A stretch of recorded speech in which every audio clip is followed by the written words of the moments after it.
રાજ્યસભાની 24 ખાલી બેઠકો માટેની ચૂંટણી તારીખો જાહેર કરવામાં આવી છે. ચૂંટણી પંચે આજે દ્વિવાર્ષિક ચૂંટણી માટે નોટિફિકેશન જાહેર કર્યું છે. 10 રાજ્યોની 24 બેઠકો માટે 18 જૂને મતદાન થશે. ગુજરાત અને મધ્યપ્રદેશ સહિત 10 રાજ્યોમાં 24 બેઠકો માટે ચૂંટણી 18 જૂન 2026ના રોજ યોજાશે. તે જ દિવસે સાંજે 5 વાગ્યે મતગણતરી કરવામાં આવશે. ચૂંટણી પંચની જાહેરાત બાદ સંબંધિત રાજ્યોમાં રાજકીય હિલચાલ તેજ થઈ ગઈ છે. રાજ્યસભાની ચૂંટણી માટે મતદાન સવારે 9 વાગ્યાથી સાંજે 5 વાગ્યા સુધી યોજાશે. જે રાજ્યોમાં ચૂંટણી યોજાવાની છે તેમાં આંધ્રપ્રદેશ, ગુજરાત, મધ્યપ્રદેશ, ઝારખંડ, રાજસ્થાન, કર્ણાટક, મણિપુર, મેઘાલય, અરુણાચલ પ્રદેશ અને મિઝોરમનો સમાવેશ થાય છે. આંધ્રપ્રદેશ, ગુજરાત અને કર્ણાટકમાં સૌથી વધુ 4 બેઠકો પર ચૂંટણી યોજાશે.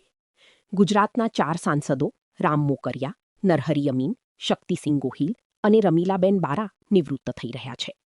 આ ઉપરાંત કોંગ્રેસ અધ્યક્ષ મલ્લિકાર્જુન ખડગે અને કોંગ્રેસના વરિષ્ઠ નેતા દિગ્વિજયસિંહ નિવૃત્ત થઈ રહ્યા છે.